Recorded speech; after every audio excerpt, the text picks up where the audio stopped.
Hello, everybody. Welcome back to another week of looking at what the Illinois Idiots are getting into this week. We're getting ready to look at the Week 2 preview. We have a interview, which I apologize, lasted about 21 minutes. There was just kind of just kept going, and it worked out wonderfully for us there. And then we'll move on into the Week 3 preview. So let's just go ahead and start off by looking at the Week 2 review. Of course, you had a bunch of matches going on. They all end up being insanely close, closer for a lot of them. There was, I think, it looks like the biggest point differential was about 30 points, which is about what it was last week. But there were, it just seemed 40 points is now what I'm looking at. I see a 40-point differential. The Green Bay Pack Attack again dominated their game this week, but a lot of the games were really close, and the Rain City Bitch Pigeons had a really close one as well. So let's go ahead and take a look at the Rain City Bitch Pigeons score against the Effingham Titans. And man, was it insanely close going into the Monday night game. I was losing by around roughly 25 points going into the Monday night game against the Jets and the Browns. But then I was blessed by a stroke of good luck for once in my life, and Odell Beckham got me 28.1 points. Which you all know what that means. That means your Rain City Bitch Pigeons are now 1-1 with a total score of 115.5 to 112.4. After losing my .4 last week, I got so close I thought I was going to lose by it again. But man, am I happy I was able to actually get out there and beat, in my opinion, one of my biggest rivals. Easily up there in the top 4 or 5 of my biggest rivals in this league. And I was actually able to beat the Effingham Titans, moving us to 1-1 each. My biggest performer was Odell Beckham Jr. at 28.1. In my opinion, the one I was kind of surprised by was Alvin Kamara only getting me 7 and Damian Williams only getting me 8.6. Either way, able to pull out a win, 1-1, moving on to Week 3 for them.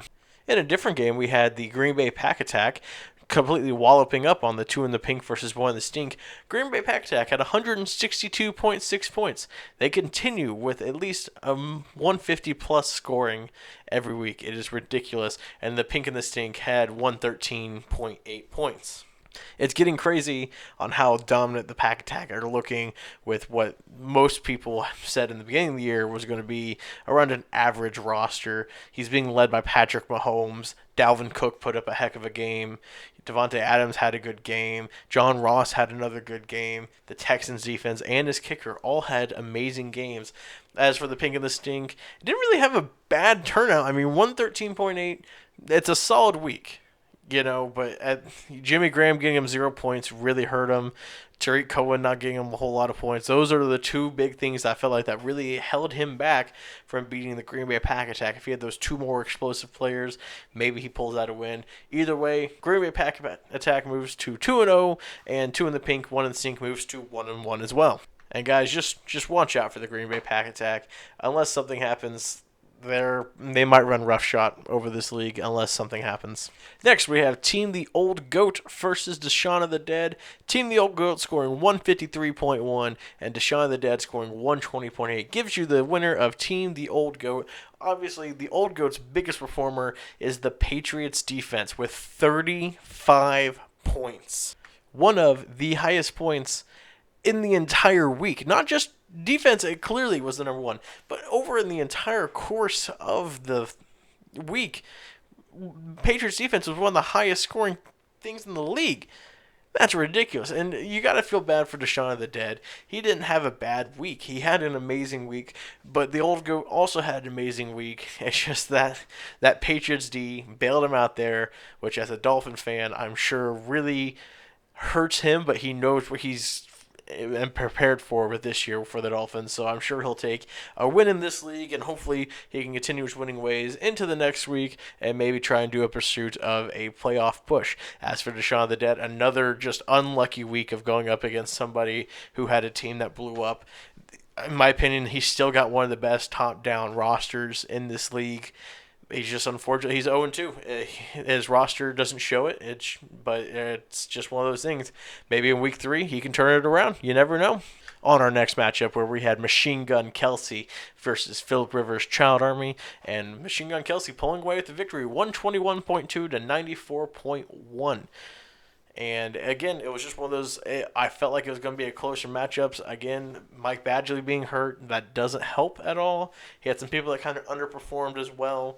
And then on the Machine Gun Kelsey side, he had people, just walloping up. I mean, his defense had 6.7. No, his defense had 3, and Jake Elliott had 7. Other than that, I mean, everyone else performed very well on his team.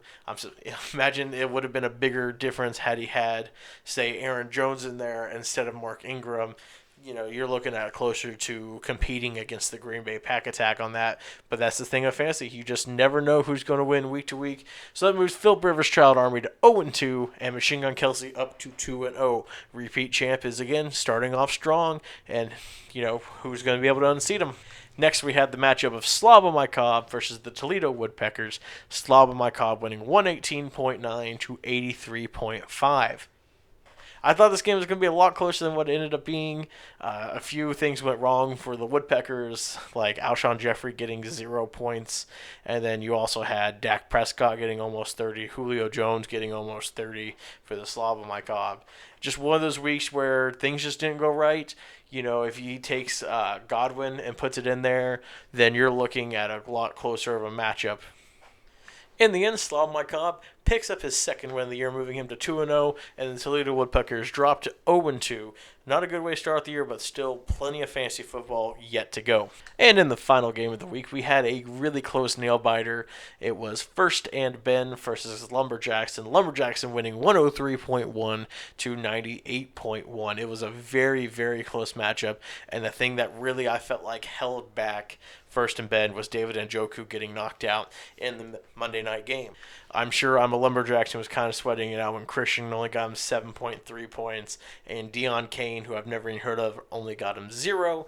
But, if Lamar Jackson getting you almost 31, Kenny Galladay getting you almost 26, and Tyler Lockett getting you almost 18, it's a good way to kind of recover from all that stuff. So I had a little bit better of a week this week predicting everything. I went 3-3. I won one more game. I had obviously my bitch Pigeons winning. I never said it in the video last week, but I had the Green Bay Pack Attack winning, and then I also had, I believe it was Machine Gun Kelsey winning. I had First and Ben winning, they lost. I had the Woodpeckers winning, they lost, and I had Deshaun the Dead winning, and they lost. So that moves me up to 5-7 on the year. If you want to add the fact that I had the Titans beating the Colts, I go to 5-8 on the year. Hey, it happens. At least around here in fantasy football, my stadium won't catch on fire. And so, yeah, that is your week 2 recap. And not a whole lot happening in the week of trades in between week 2 and week 3, which is perfectly fine after Trade Mageddon from last week. And so now we move on to our interview with I'm a Lumberjackson. Again, it's about 21 minutes long. I apologize if that's a little too long for some people, but hey, you know what? Sometimes when people just get talking, it just keeps on and going. So anyway, after the interview, we will break down week 3. Alrighty, and so that was the week 2 preview, and again, sticking with the theme here, we're going to be bringing in a new owner every week. Today we have the owner of I'm a Lumberjackson, and here he is. What's up, guys?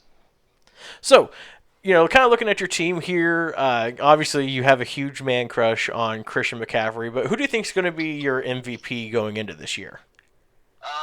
Definitely going into this year, I have 2 different players in mind. One of them is, Lamar Jackson has just balled out the first 2 weeks of the season. We'll see how he does this week against Kansas City, a defense that's got I'd say they have a weak secondary.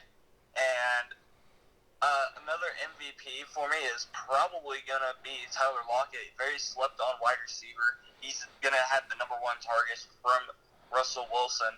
And I feel like he's just a really good value pick because if he doesn't get 10 receptions for so many yards a game, he's going to get 1 reception with a really big game with a touchdown. So he's very consistent in points, and I feel like that's going to be my MVP this season. It's not a bad look. I'm just kind of looking at your roster right now. I know a lot of people have said that your roster is fairly weak, but you're 2-0 right now. Obviously, you've dominated your games for the most part, except for last week where you won in a squeaker by 0.5. I believe week 1 you pretty much blew them out of the water, if I remember correctly.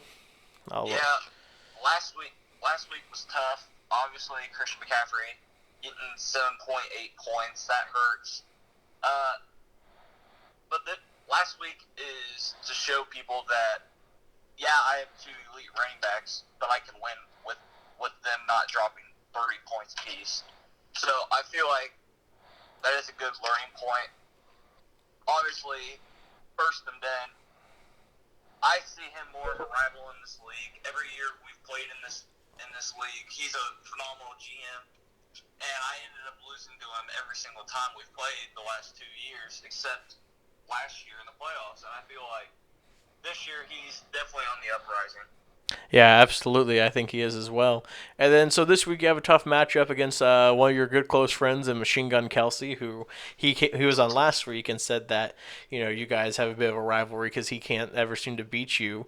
Do you think that trend continues this week? I don't know. He's got players like DeAndre Hopkins, and he ended up getting Jones from the Packers. He's a great GM. He knows what he's talking about. He's really good at negotiating trades. I'm kind of on the lower side of trades this year. Even I don't want to load my team up, but the GM of Machine Gun Kelsey, he's a very smart GM. I'm glad to see him succeed last year in the league, even though it was against me. I'm hoping that this week we are going to end up coming out with a win and in this week 3-0. I mean, this will kind of determine who's going to be number one out there in that really solid West Division. Right now, he's projected to win 129.3 to 125.3, so only a 4-point differential really there. It says you have the advantage in QB and RB1 and tight end. Well, no, flex, but he's got the positions everywhere else. I mean, obviously, DeAndre Hopkins is going to be a stud. And then, Mike Evans going up against Tyler Lockett. I feel like Tyler Lockett should get that check mark. Travis Kelce going up against Baltimore. Let's see how they do, But, I mean, and then it says that they have... Oh, well, he's got the Cowboys defense going against Miami, so that's a pretty big help there. Yeah, definitely. Fantasy football, it's a matchup numbers game.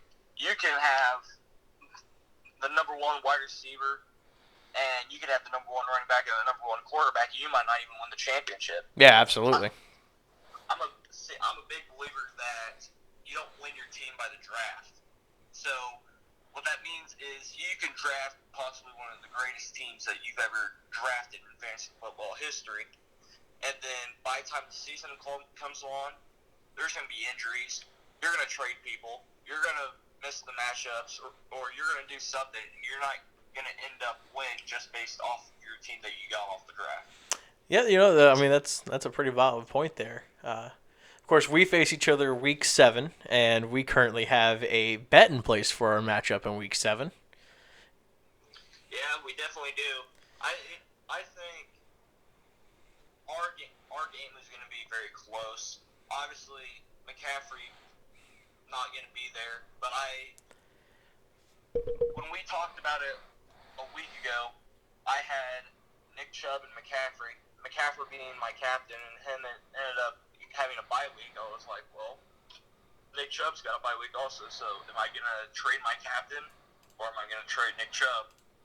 And then last week I ended up trading Nick Chubb for Gurley, and then ended up swapping Gurley for Johnson, so I feel like I made the right move there. Nick Chubb was a phenomenal player on the team last year, and sad to see him go, but it's going to be good to see how this game goes in the future.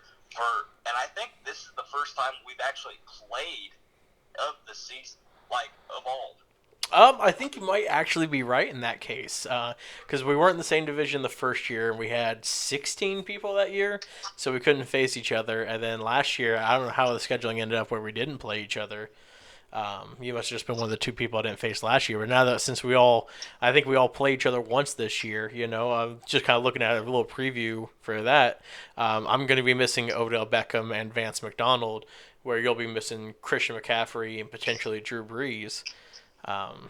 So, that's going to be a pretty interesting matchup.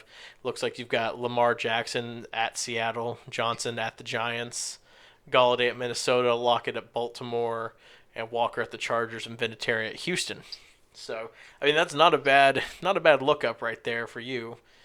Yeah, I definitely agree. Your team's definitely one of the big four teams, I would say.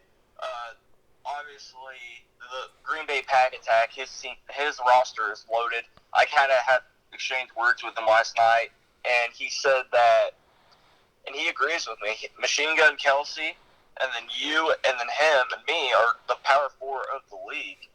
Well, and I think that's one thing about this league is it just seems like I mean, everyone just down the board can win any given week. It feels like. I mean, even the old goat there who lost Tyreek Hill, he still pulled out a win last week. It just seems like anybody, any week, we've got good enough teams in this that anyone can win. I feel. Yeah, definitely. I know that two in the pink, one in the stink. I mean, he's made some roster changes the last couple of years around this time, and I feel like it's gonna come down to, if he loses this week, he might hit the self-destruct button and completely rebuild a new team, or he's just gonna go through, find a lineup that's good and stick with it, and he's gonna see if he can run it out to the playoffs. Yeah, I think he tried to do that last year and came up. I think it was just a game short. It felt like last year of the playoffs. Didn't he lose? I think it was to you last year that he lost. If he won, he got in. Yeah, the dealing was I played him, and then Philip Rivers Child Armies played him next week. I ended up beating him, and that caused him to be at 400. Oh, at 500. Mm-hmm. In Philip Rivers Child Army, I remember this very, very vividly because this was when the George Kittle craze was going on. Yeah. And he was the tail end. He was one of the best tight ends in fantasy football last year. He needed 6 points to end up beating them. He got 28 and just completely blew him out of the water and knocked him out of playoff chances. Yeah. Well, right now I'm just kind of looking at the season stats and everything, and it says that you are the number 3 team right now in the league for scoring wise. You got 200. Well, no, that's not right. It says you have 254, but then the old go has 267. I'm not sure how they do it, but they said season ranks wise they have you at third behind Green Bay Pack Attack and Machine Gun Kelsey, and that also shows that you are the winning in trade moves or moves in general, where with 20, where Pack Attack has 18. Yeah. No one else has double digits. Well, I know I said that I like my roster, but you have to get a better depth. If we look at week 1, I had Albert Wilson on my bench. No one knew what he was going to do. I had Philip Lindsay. I had Eric Ebron, who he got a touchdown last week, but it's still uncertain his role in Indy. Yeah, especially with Luck being out. Yeah, definitely. And with Luck retiring, that just takes a toll on all of the Indianapolis Colts. T.Y. Hilton being the exception because he's just a great wide receiver, and look what he's doing with Jacoby Brissett right now. Yeah, I mean, he's done pretty solid so far. I know I had him, I drafted him, but then ended up trading him. I felt like that was a pretty decent trade to make at the time. Yeah, definitely. I don't think anyone has really made any bad trades. There's a lot of teams. Like, I know Shaun of the Dead, he always talks about how his team's awful, and he tries to hit that self-destruct button every week. But I'm thinking what's going to happen is he's going to make a trade, and it's going to be like me 2 years ago when I traded Deshaun McCoy for Melvin Gordon. I remember this because everyone was bashing me because I traded LeSean McCoy, and then Melvin Gordon drops 90 points in 3 weeks. Yeah. Well, and you see the thing is with Deshaun of the Dead, just looking at his roster even, he's got Barkley, Bell, Smith-Schuster, like he doesn't have a bad team. He's been getting unlucky. Like last week, who would have thought that the Patriots defense was going to drop 35 points? And in the end, that was a big thing that killed him. And then week 1, I know he's kind of been the biggest surprise for being 0-2 as it is right now. At least for me, because I know everyone's saying that he was going to win it all pretty much, but he only lost by 3 points to the Green Bay Pack Attack, who you said was in that upper echelon of teams, So I don't think he needs to self-destruct. But looking at it, like you said who the big four is going to be, but who do you think is going to end up facing each other in championship if you had to take a gander? Well, I definitely feel like Machine Gun Kelsey, he's got a great team. He was in the championship last year. Obviously, he knows how to set his lineups. He knows the matchups. He knows how to make solid trades. And I feel like that he'll be able to be in the championship this year. The other spot I feel like is going to be up for grabs because I feel like it's going to come down to me and Machine Gun Kelsey in the championship, and he's going to end up beating me out. I think Green Bay Pack Attack, he's got a really solid chance, but honestly, the Toledo Woodpeckers, they were in the championship our first year, and I feel like they have a chance to come back. He's got Josh Jacobs, and he's turned around got Antonio Brown. That's two players right there. If Antonio Brown ends up playing, that's a difference maker in the season. Oh, absolutely. Like I know, looking at it right now, if the playoffs were to start today, you would face the Effingham Titans in a 3-6 matchup in the playoffs, and I would be facing the Machine Gun Kelsey. So if we won, we'd be facing each other in the semis.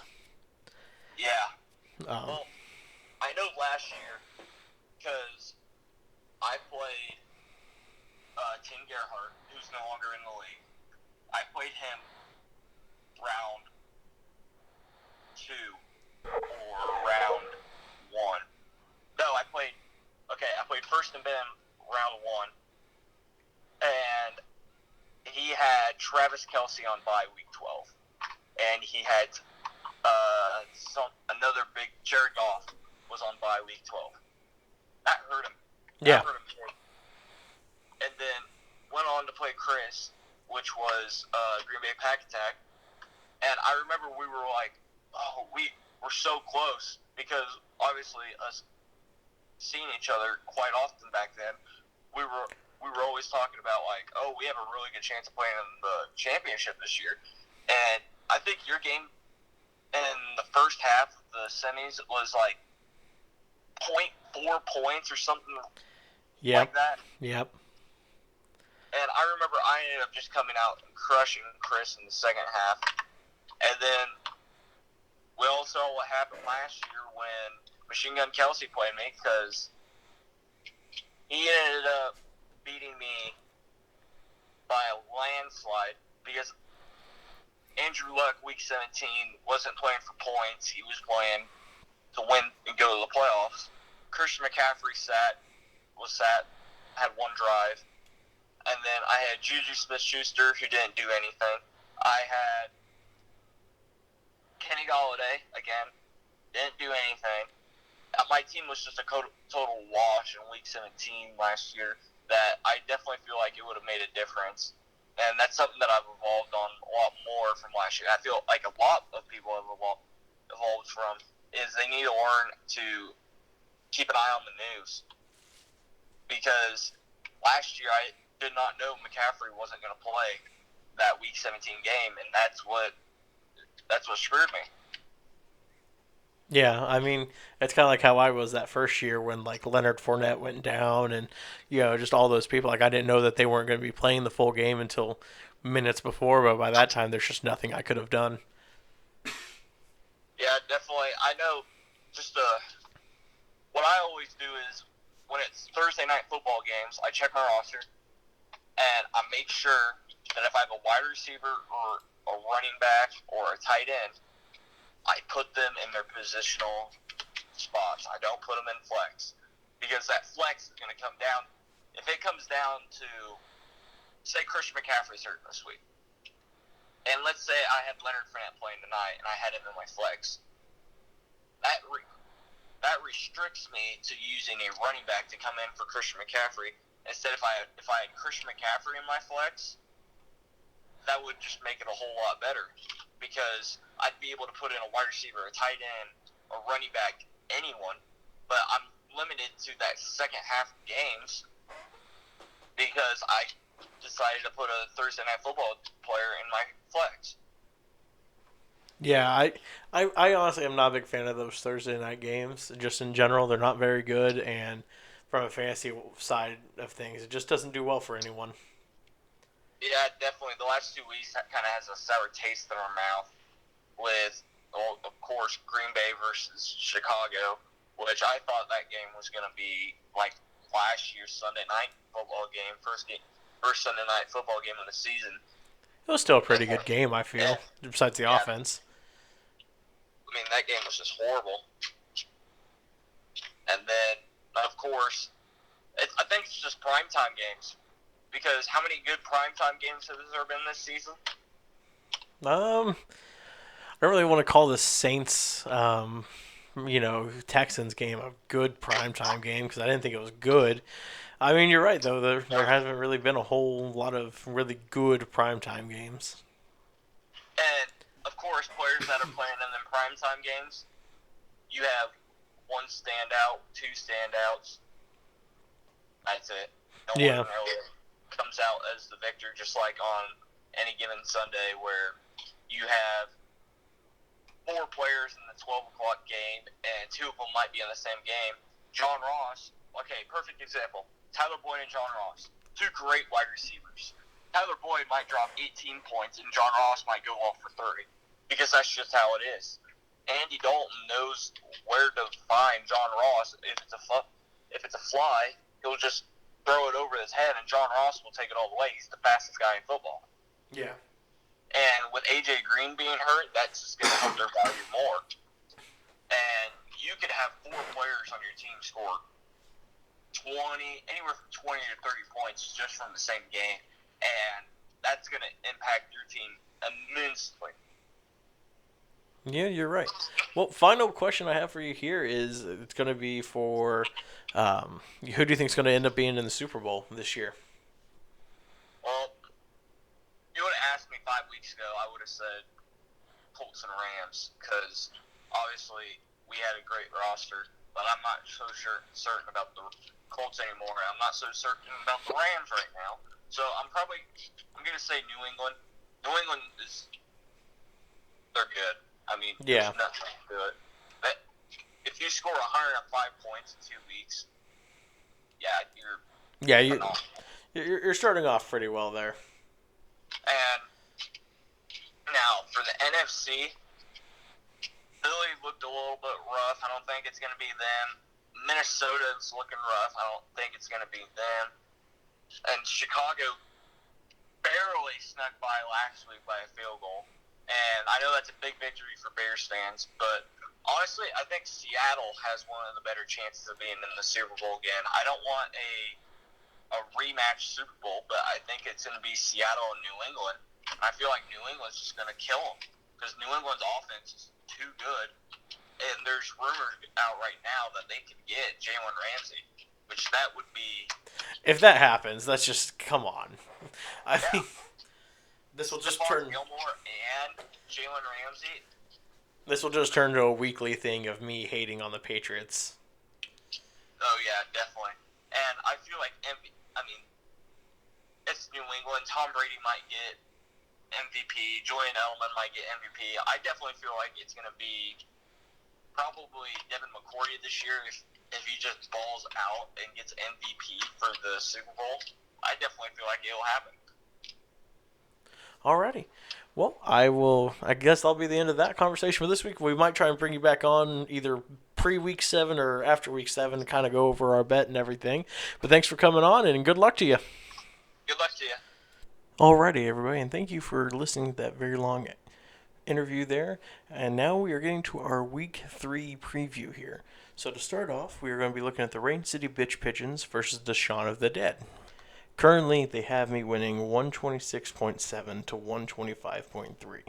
Now, my big thing is I don't know who I'm going to start, Sony Michel or Damian Williams. Currently, Damian Williams is questionable for Sunday against Baltimore, where Sony Michel is healthy against the Jets. Probably run into a usage issue with Sony Michel, but we're going to find out and see. As you can see, we got Matthew Stafford, Alvin Kamara, OBJ, Sammy Watkins, Zach Ertz. My normal, usual starting lineup here, which has been pretty solid for me the past couple of weeks. While over on Shaun the Dead, he's got, of course, Deshaun Watson, Saquon, Le'Veon, Juju, DJ Moore, Greg Olsen, Emmanuel Sanders, the Bears D, and Greg Zuerlein. And so again, for the third week in a row, I feel like this is going to be an insanely intense, close matchup that will happen for me and for my team. But I think overall, I'm going to have to agree with ESPN on this one, and I'm going to give the win to the Rain City Bitch Pigeons, and Deshaun of the Dead streak of unfortunate luck will continue. So with that being said, Deshaun of the Dead, congrats on your victory because I've already jinxed myself. Next, we move on to the Green Bay Pack Attack versus the Old Goat. Obviously, Pack Attack has been one of the highest scoring teams in the league so far, if he's not the highest scoring. So we got Patrick Mahomes, Dalvin Cook, Kerryon Johnson, Devontae Adams, Adam Thielen, Evan Ingram, John Ross, the Vikings D, and Justin Tucker, going against Kyler Murray, Nick Chubb, Raheem Mostert, Julian Edelman, Tyrell Williams, Mark Andrews, Christian Kirk, the Pats D, and Robbie Gould. They got the Pack Attack winning 123.9 to 113.4. And honestly, I agree with ESPN. I believe the Green Bay Pack Attack goes 3-0 here. I don't think the Patriots defense is going to score 35 points again to help the Old Goat to victory, but I think he will make this game closer than the previous games for the Pack Attack. Next, we come up against the Effingham Titans versus 2 in the pink and 1 in the stink. You got, on the Effingham Titans side, you got Matt Ryan, James Conner, Ezekiel Elliott, Keenan Allen, Brandon Cooks, Jared Cook, Josh Gordon, the Bills Mafia defense, and Will Lutz. Meanwhile, on the stink side, you got Tom Brady, Todd Gurley, Peyton Barber, Amari Cooper, T.Y. Hilton, Jimmy Graham, Tyler Boyd, the Jags D, and Steven Gostowski. If there's one thing I know about 2 in the pink, 1 in the stink, is that this is going to be the week that Tariq Cohen goes off since he's not actually playing in the lineup. Looking at the rosters overall, though, I believe this game is going to be a lot closer than what they have it predicted. They got the Titans winning 119 to 109.5, but I do have some questions with some of the Titans players here. You know, how much is Ezekiel Elliott going to get after he gets rested? Because there's no way he's going to play the entire Miami game. Can James Conner do well without Big Ben back there? Are they going to do more run heavy or pass heavy, you know? That's just some of the big questions I've got there. Yeah, you've got some questions over there on Stink's side with how healthy is Todd Gurley going to be against Cleveland?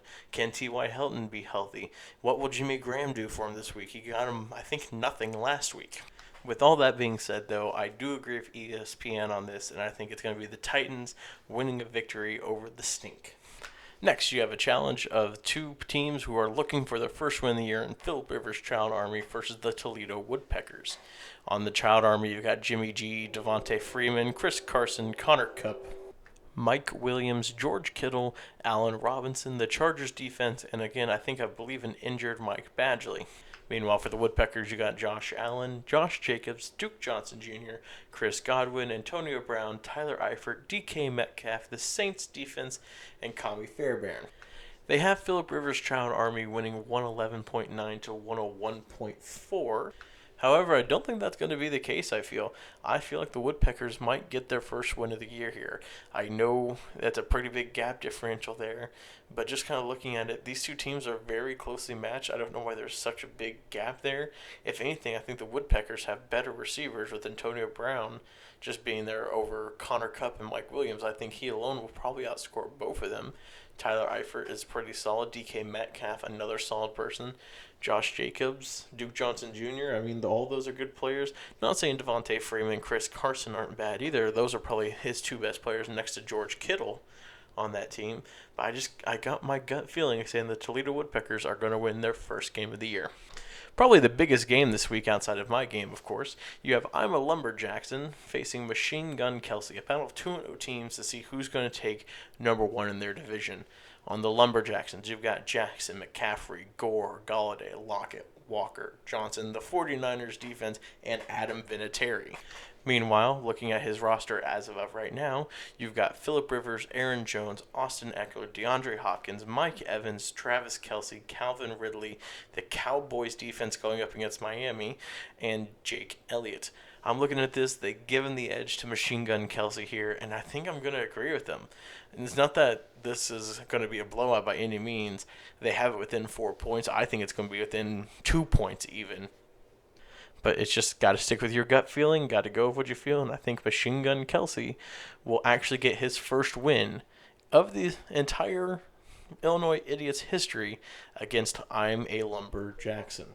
And then you come to the final game of the week with First and Ben 0-2 versus Slav Mykov, who are 2-0. So you have a battle of the Thursday night running backs in here with Leonard Fournette going up against Derrick Henry.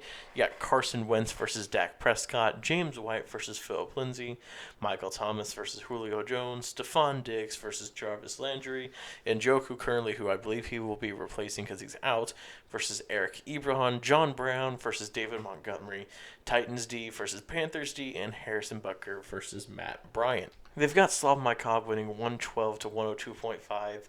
I don't think so. I think First and Ben is going to somehow pull this out of his rear end because, again, Thursday night games are weird. Away teams hardly ever seem to do good on Thursday night games after playing a week before. So can Derrick Henry do well against them? I know he had that 99 run against them last year.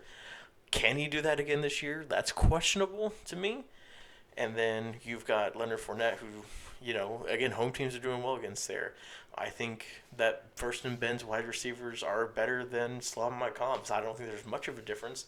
The big thing here is, will First and Ben get a tight end to replace David Njoku? I mean, even looking at his bench, he's got Will Disley of Seattle on there, who could be easily a good replacement for him. So like I said, I think I'm going to give this victory to get his first victory for First and Ben. Taking a quick look at the standings here, over in the East, you got the Pack Attack at 2-0 and Slav Mykov at 2-0. You got the Goat and the Pigeons at 1-1. Deshaun the Dead and the Woodpeckers are 0-2. While in the West, you've got Machine Gun Kelsey and I'm a Lumberjackson at 2-0. Effingham Titans and 2 in the Pink at 1-1. And First and Ben and Philip Rivers Child Army at 0-2. It'll be interesting to see what type of movement will happen at the end of this week onto the standings. And that is all we have for this week. I want to thank you guys so very much for listening to this. I know that interview is long. I know this is going to be a longer video. This is something I'm honestly really enjoying doing. So please, if you guys enjoy this, tell your friends, put it on social media, do whatever you want to do with this. The only way that this is going to grow is if I do this and if the people who follow me and subscribe to me and actually enjoy my content help get the word out there. If you guys don't want to, perfectly fine. I'm not gonna be like, oh God, please, everyone, please do this. Oh my God, so much. I would appreciate it if you guys did. You guys don't have to, but I love seeing the growth that I have gotten so far this year. It's been really supporting to me. I want to give a shout out to Machu Picchu, my girlfriend, who does all my thumbnails. As you can tell, I love the thumbnails. I really thoroughly enjoyed this week's one. We had a great time kind of bouncing ideas off each other for it. So again, thank you guys so very much for all this, and never forget, JYAP is where it's at.